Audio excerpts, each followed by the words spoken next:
सबसे पहले आवेदक को टेस्ट सेंटर के एडमिन ब्लॉक के अंदर जाना होता है, जहां टेस्ट ड्राइव पर जाने से पहले आवेदक की गवर्नमेंट आईडी और डॉक्यूमेंट की जांच करके आवेदक को टोकन विंडो पे रजिस्ट्रेशन किया जाएगा। रजिस्ट्रेशन में उसको एक RFID कार्ड दिया जाएगा। उसके बाद इस सेशन में सभी आवेदकों को ड्राइविंग टेस्ट से जुड़े नियमों के बारे में बताया जाता है, जहां पर ट्रेनिंग भी दी जाती है तथा नियमों की थ्योरी क्लास भी ली जाती है। इसमें आवेदक को ट्रेनिंग वीडियो भी दिखाया जाता है और सारे ड्राइविंग टेस्ट नियम बताए जाते हैं, जिसके बाद बारी बारी से प्रत्येक आवेदक को क्रम के अनुसार टेस्ट ट्रैक पर जाना होता है। ट्रैक के बारे में कोई भी पूछताछ नहीं कर सकता। यदि आवेदक चाहें तो टेस्ट शुरू होने से पहले ट्रेनिंग रूम में ही ड्राइविंग टेस्ट से जुड़ी पूछताछ कर सकता है।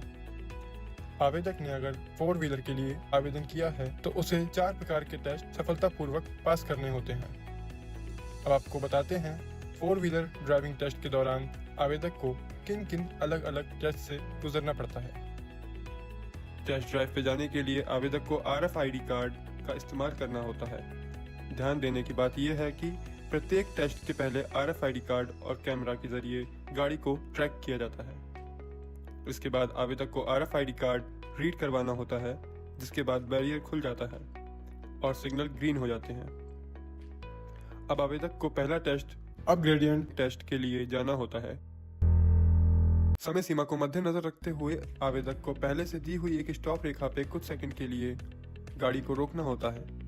सफलतापूर्वक ऐसा करने पर एक हरा सिग्नल दिया जाता है, जिसके बाद गाड़ी को आगे बढ़ाते वक्त आगे जाना होता है। सिग्नल हरा हो जाने के बाद अगर गाड़ी पीछे की ओर जाती है तो किसी भी प्रकार से 12 इंच से ज्यादा पीछे गई गाड़ी को टेस्ट में फेल माना जाएगा।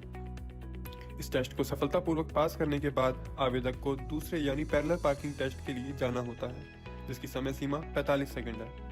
समय सीमा और पीली लाइन को मद्देनजर रखते हुए आवेदक को सही दिशा में गाड़ी को रिवर्स करते हुए एक निर्धारित स्थान पर पार्क करके समय सीमा के भीतर ही बाहर निकलना होता है। अगर आवेदक ड्राइविंग करते हुए पीली लाइन को क्रॉस करता है तो उसे एक गलती के रूप में माना जाएगा। इस टेस्ट को सफलतापूर्वक पास करने के बाद आवेदक को तीसरा यानी 8 ट्रैक टेस्ट पे जाना होता है,